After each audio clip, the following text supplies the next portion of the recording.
You do everything by the book. You show up early, put in the hard work, make the sacrifices, and keep your faith. Yet, despite making all the right moves, your hands remain completely empty. This is the heavy vacuum where your desire to be obedient collides with absolute bone-deep exhaustion. In Launch Your Nets Again, John Ndayisaba speaks to those trapped in silent seasons. Examining Luke chapter 5, he strips away the polished veneer. Simon Peter hauled empty nets all night. He's exhausted. Logically, no fish are there. Going back out makes zero practical sense. Yet Jesus tells him to return to the water. Ndayisaba calls this response calculated surrender. It requires a person to look at their present, unyielding circumstances and choose to elevate their trust above human logic.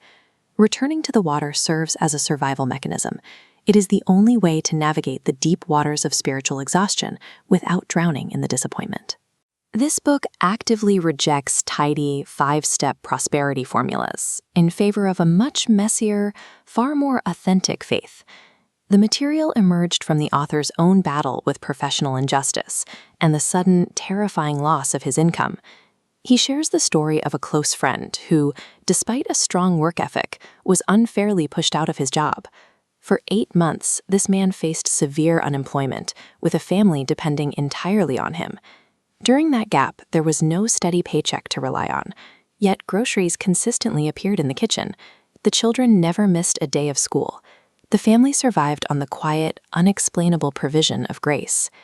When you are in the middle of a struggle like that, it is easy to misinterpret a delayed answer as a permanent denial. Humans operate on an urgency timeline. We want the fix now. The divine timeline, however, is driven by readiness. Ndayisaba calls this gap delay as development. This waiting period acts as a crucible, souping away superficial beliefs before the breakthrough arrives. These pauses are not punishments. They are the essential structural shifts required to carry the weight of future success. Still, a heavy question remains. How do you try again when your hands are still blistered from hauling up empty nets the last time? Ndayisaba calls this concept moving forward with wounds. You don't have to walk perfectly to keep moving. Sometimes you walk with a limp. We often tell ourselves we need to be completely healed before we say yes to the next opportunity. That is a false prerequisite. Lingering wounds actually change the texture of your journey.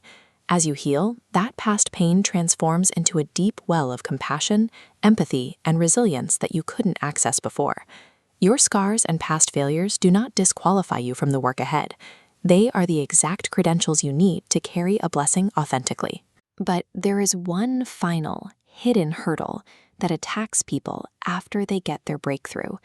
It is a phenomenon called blessing guilt. It's that strange, heavy feeling of surviving a massive struggle, getting a win, and suddenly feeling completely undeserving of the new joy. When you receive a long-awaited provision, you look around and see friends who are still stuck in their silent seasons. The contrast can make you want to shrink back and hide your success. Ndayisaba argues that receiving joy is not an act of selfishness. Embracing the blessing is a spiritual discipline that requires just as much courage as the waiting period did.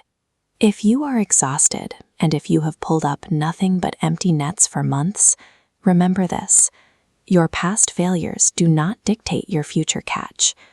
I highly recommend picking up a copy of Launch Your Nets Again. It provides the exact encouragement needed to find your footing and try again. Engaging with these pages allows you to rewrite your story and trust the water once